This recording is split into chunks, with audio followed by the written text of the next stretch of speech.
Stephen A. Williams with Making Money with Stephen A. Williams here on YouTube. And in today's video, we're going to talk about some of my daily activities on the things that I do to keep my businesses moving forward. And also I'm going to kind of talk about something that you need to really consider if you're going to be successful in your business, and it's marketing your business.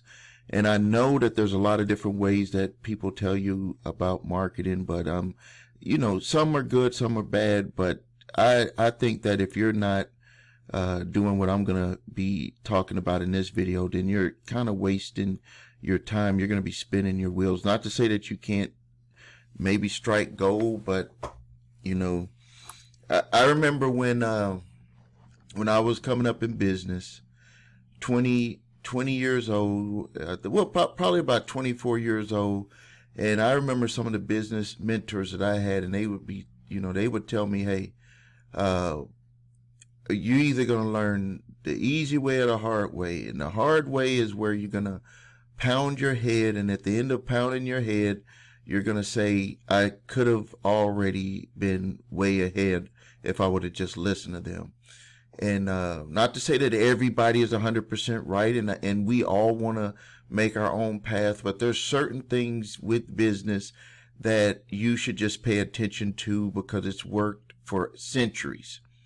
It's worked for centuries. I was on an airplane ride coming from Las Vegas this weekend, and I was listening to The Art of Getting Money by P.T. Barnum.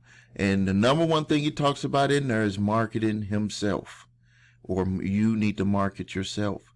And a lot of people think that they're marketing themselves and they're not truly doing what it will take to, number one, market themselves, and they're not really doing anything that's scalable. I guess if you want to take something away right now, if you don't want to listen to the whole video, is that you have to do stuff that is scalable, because if you don't, you're going to work yourself to the bone. So on my daily, what I do, I get into the office and I'll look at what I have wrote down in my notebook. Let me grab it here. Every week I put down stuff that I got to do.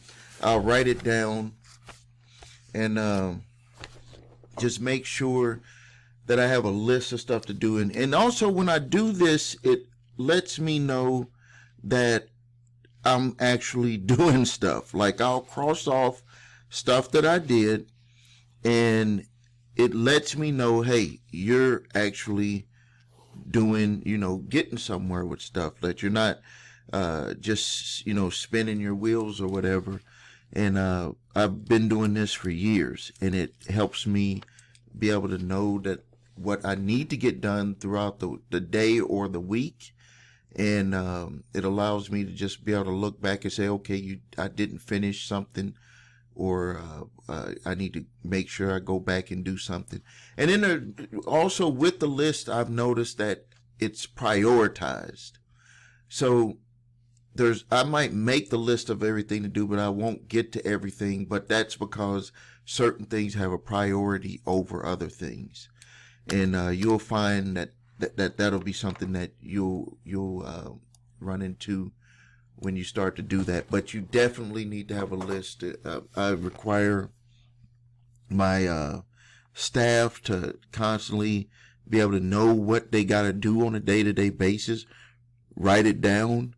For customer service, we sales reps or calls that come in, we'll put it on a list so we know who we got to get back to, because we can't answer the calls for everybody at the same time. You got to be able to get back to people. That's what the staff does for utilizing a list. For me, I utilize a list for stuff that I got to do overall for each of the companies that I, each of my businesses that I do some of the work with, or my duties.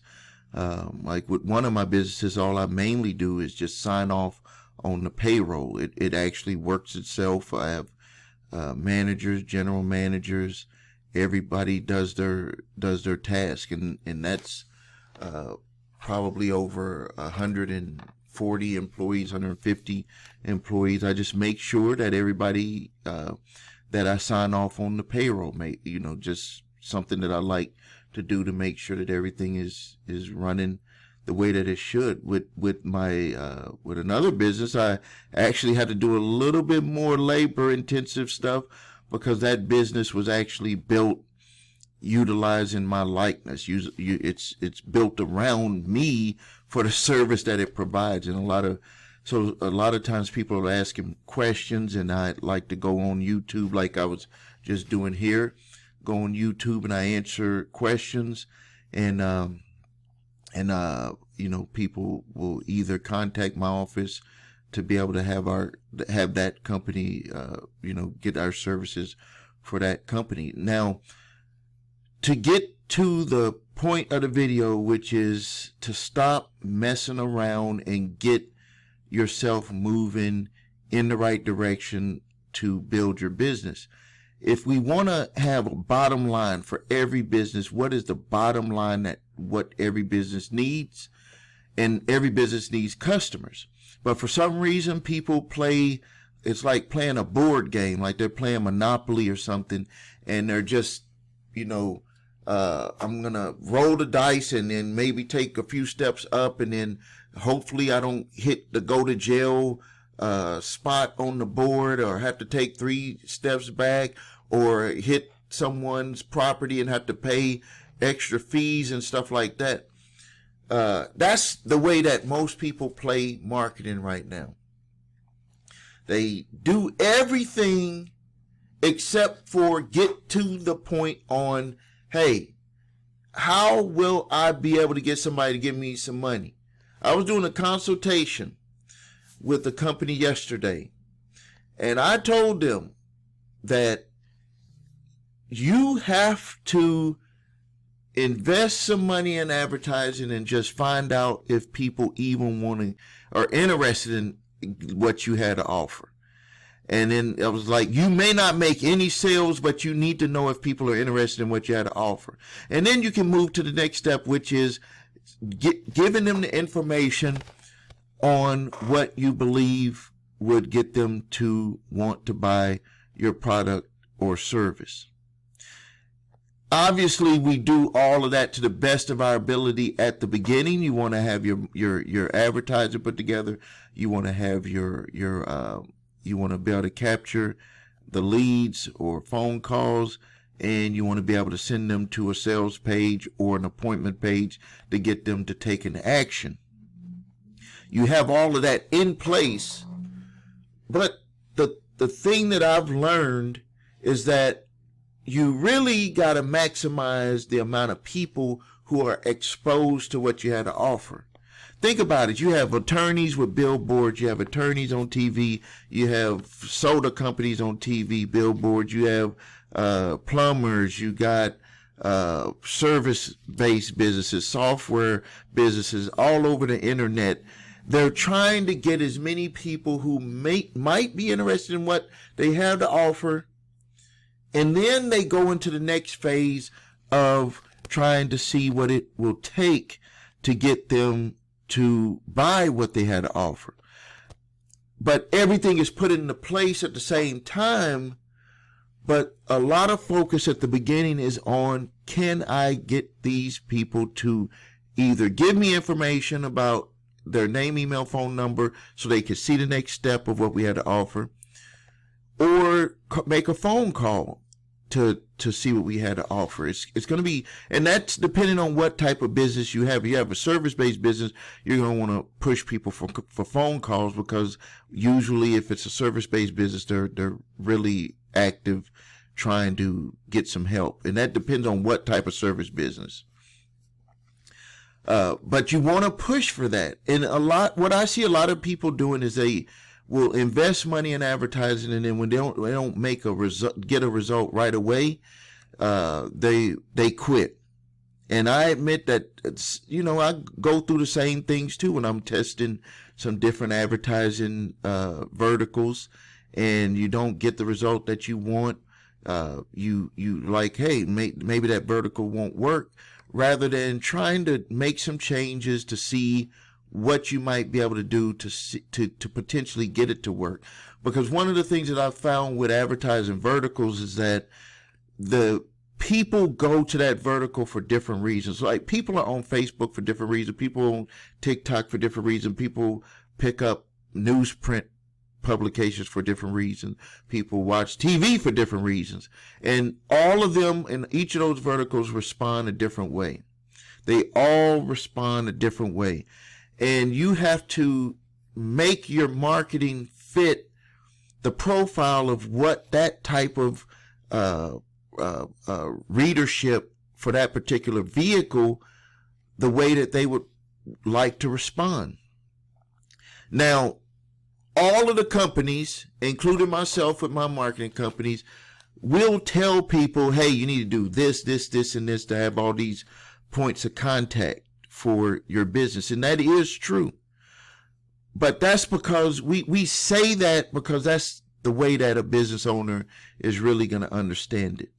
But what it really comes down to is when you understand the one way that most of the people respond on that vertical, that's the way that you want to make your advertising. In the advertising rep for those agencies may not like it, unless they're like me, where I'm like, I dig into it and I'll be like, hey, you need to focus on this way for the vertical. And the main vertical I use is online marketing. So I'm going to go with lead generation or generating calls, period. For whatever type of business you have, I'm going to tell you this is what has worked and you should focus on that. And if you don't want to do that, I'm not going to take you as a customer, because it's going to just be this big game of Monopoly again, where you're rolling the dice, 3 steps forward, 2 steps back. And so you have to pay attention to that. And the number one way is to test it. If you do some advertising on a vertical and it doesn't work, don't think that it didn't work because it just didn't work. It probably didn't work because you didn't do it the right way, and you need to make sure you do it the right way. And part of doing it the right way is to understand the way that people respond on those platforms. Let me give you an example. For Facebook, if you're running an ad for a service, people do not go to Facebook to look for your service. They don't. Facebook is like a billboard. If you can imagine, Facebook is like a scrolling billboard, like you're driving. If you're driving in a car, a billboard is you drive by and it's a billboard. You just happen to see it. If you need it, you need it. If you don't, you don't. Facebook is the same way. The only difference is that it's a scrolling. You're using your finger instead of driving in your car, but people are not there looking for your stuff. But they are interested in stuff that is being offered. So you have to figure out what is the best way to get them to respond. And what I've learned, because people are not there sitting there waiting for your ad to come by, is that they mainly will leave their information to be followed up on. And yes, when you get their information, yes, you want to forward them over to see what you had to offer with your website, but most of the people don't. They want to continue scrolling, looking at family pictures, looking at videos, all of the stuff that we all like to do on Facebook. But it's a gold mine, because if you have their information, you're able to do so much with it. Think about all of the companies that you're dealing with right now that has so much information about you. And they don't just collect it just to be like, oh, we got their information. They collect it because they know that when you have the leads from people who are interested in what you had to offer, that's like money in the bank. With one of my businesses that I have, the one that I'm very, very active in, that I do the YouTube and all of that stuff with, from one lead, we have 5 to 7 products and services that lead could flow through for offers that we have. It might even be more than that. So we have our flagship service that we offer, and then we have all of these different offers that the individual could be interested in. So we're paying a lead maybe, $2.50, $3.50, some days maybe $4 for the lead. Flagship service could be about $1,000, a little over $1,000. And then other services could be upwards of $2,000, as low as $59. As a matter of fact, as low as $10. As low as $10 for one of my ebook offers that I have. So you can see that once you have that information, this is what major corporations figured out. And they like, hey, can we get your name, email, your email, or your name, email, phone number, or just your email? Because they want to be able to continue marketing to you, or your phone number. Want to continue marketing to it. I buy a lot of the Boss dress shirts, and they send me a text every day. And some of the times people say, well, what people are they don't want to get email every day. They don't want to get text every day. People will take themselves off the list. And I get that Boss text every day. And you know what? I haven't taken myself off of their text list. I haven't said stop texting me, because I know that I like the shirts, and maybe sometimes I like to just be reminded to go to the website to see what they had to offer, because I might want to grab me another one of the shirts that they have. And here's the crazy thing, is that they don't even have to have a sale. Because when a company knows that you like what they had to offer, they don't really have to have sales. They just have to stay in front of you to make sure when you're ready to make a decision that you're ready to do that. Now, some people, the majority of people do want sales. We all want to get something that costs a lot for a lot less. We all want that. But if you think about the things that you've bought when you were ready to buy it, you went out and bought it. And if you really dig down the things that you went out and bought, those people probably stayed top of mind to you by either email marketing, commercials on TV, radio, internet, whatever it is. They stayed top of mind to you. So that's what you have to pay attention to. So when you're putting together your plan for marketing, what I would suggest that you do, and this is something that when I really start flipping to online marketing, and I had saw a post on Facebook, and it just said the simple thing. I wish I can remember the gentleman's name, because it just was like, it was so simple that I'm pretty sure a lot of people skipped over it, but for some reason, I didn't. And it was simply this. It said, pick a platform to advertise on, figure out how to generate leads from that platform, and then figure out how to sell to people from that platform. I can tell you from that right there was the kickoff of me making millions of dollars from just one of my businesses on the internet, from just one. Now I've made tens of millions of dollars. Imagine someone giving you simple instructions. He didn't even tell me how to make the ads. He didn't even tell me what to say in the ads. He didn't tell me nothing, but and he wasn't talking to me. He just put a post on there, one of them little block posts with the text in there. That was it. That was it. Like, no instruction, no put the ad together like this, no capture the leads like this, no follow up on the leads like this. No, it was just simple. Pick a platform, pick one, don't try to be all over the place. And I picked Facebook, and he said, generate leads. I figured out how to generate leads right on Facebook's platform, and then figure out how to sell them. And I utilized email at that time and my sales page on my website. And I still use email, but I've increased it to more interactions, automation, because really back then the only automation that was available was email. But so back at that time, email automation and my sales page. So really just 4 things turned into tens of millions of dollars. Still going forward to this day. When I learned that from that, well, when I keep saying learned, but it was a lesson, because it told me to just stop playing the Monopoly game, jumping all over the board and rolling the dice, and just focus on number 1, figuring out an ad, pick a platform. That was number 1. Number 2, generate leads from that platform. Number 3, figure out how to sell them. 1, 2, 3. made tens of millions. There's people that are selling programs and stuff out there that have like 50 videos, and people still say it didn't do anything for him. And he didn't have any program or anything, and just said what to do. And I just said, okay, I'm going to do it. So that would be number one. So let's kind of review it. Number one, pick a platform. Whatever platform you want to choose. I'm not even going to tell you which one. Whichever one you like to do. I picked Facebook because it was the easiest one to do at that time. Pick your platform. Number two, learn to generate leads from that platform.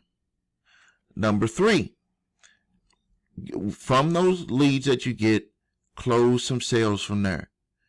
And this is where a lot of the grinding will come into action. If your ad doesn't work, you're going to be grinding. I'm very good at making ads because I'm in the marketing business, so I kind of hit that out of the park on really my first hit at the bat. I knocked it out of the park. It was a home run. It was bases loaded. I was second swing. I'm not going to be, too self-promoting on that. I would say second swing, hit it out the park. Cause my ad that I ran, don't even have to change it. I've ran it for years.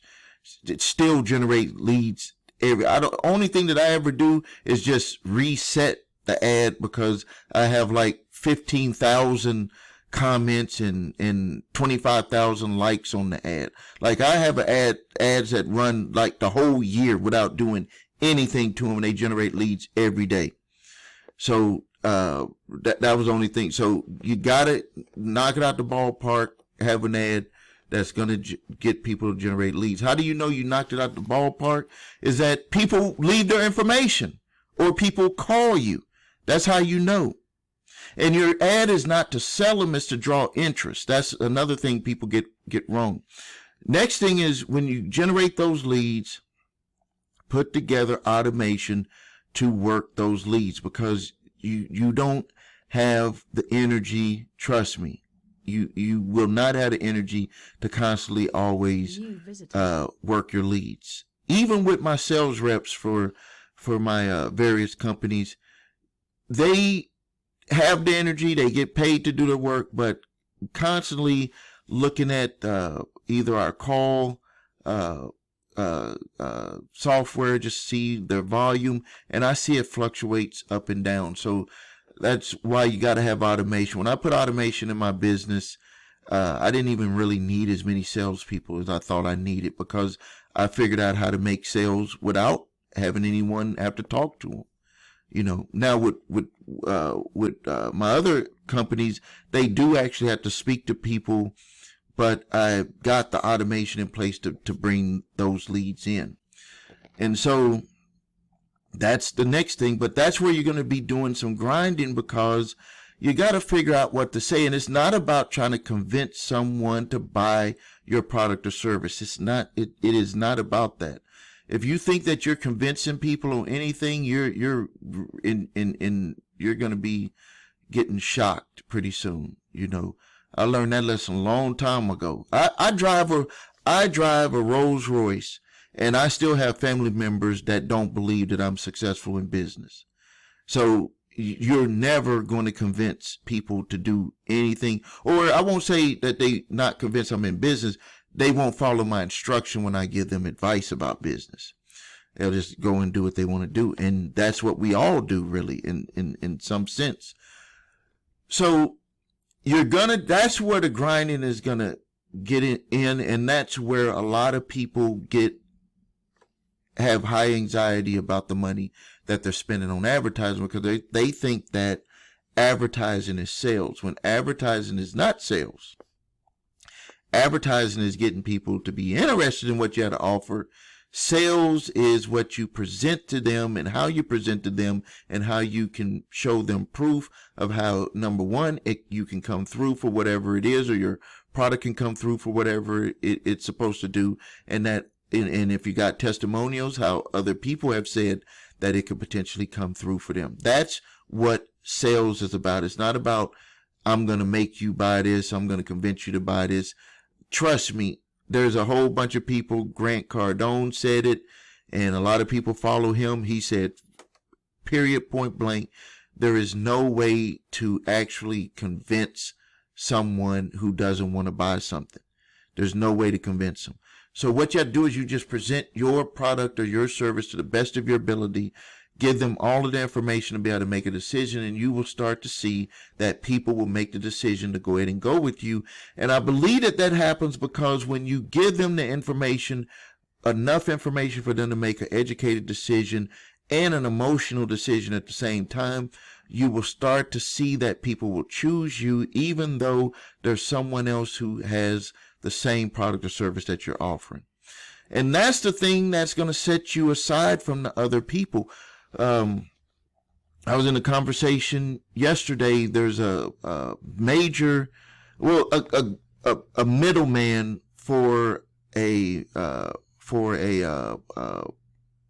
real estate service. I don't want to mention her name because nothing's happened yet, but they help real estate agents all across the country by getting them leads.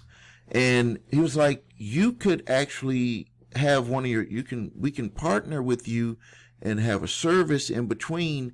And because real estate agents pay so much for leads, and they would, they would actually reimburse your customers that you sent to them that pay for your product or that pay for your service for that particular business.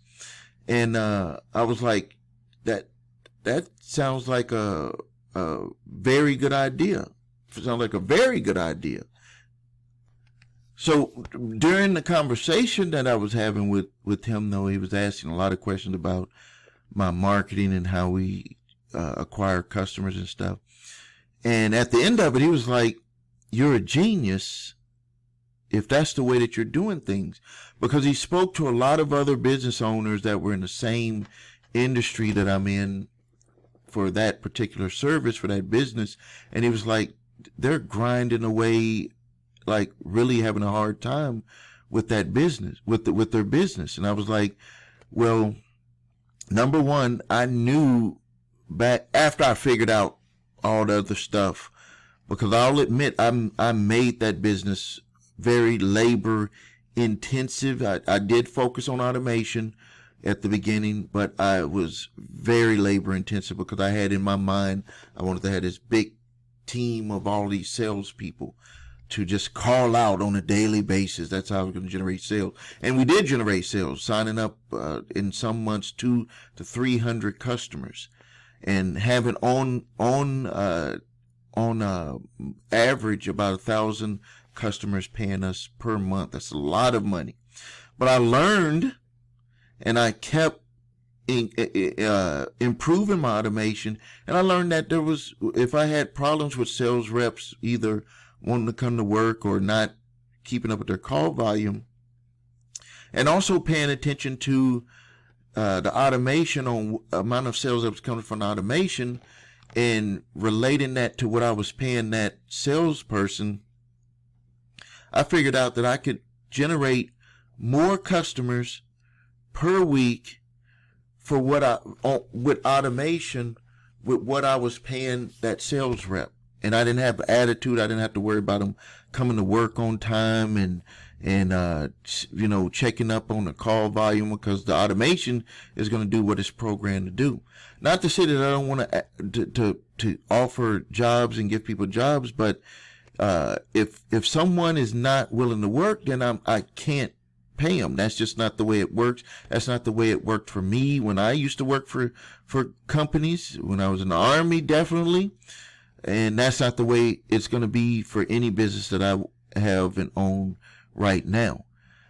Just not going to pay people that's not going to work. But I will provide jobs and pay people who do want to work. Like I'm always willing to do that. I'm a major employer in my community for the last, I would say 25 years. For first 10 years of my business, it was just me and my wife were our only employees. So, all right, I want you to post your comments, post your questions. Post your comments, post your questions.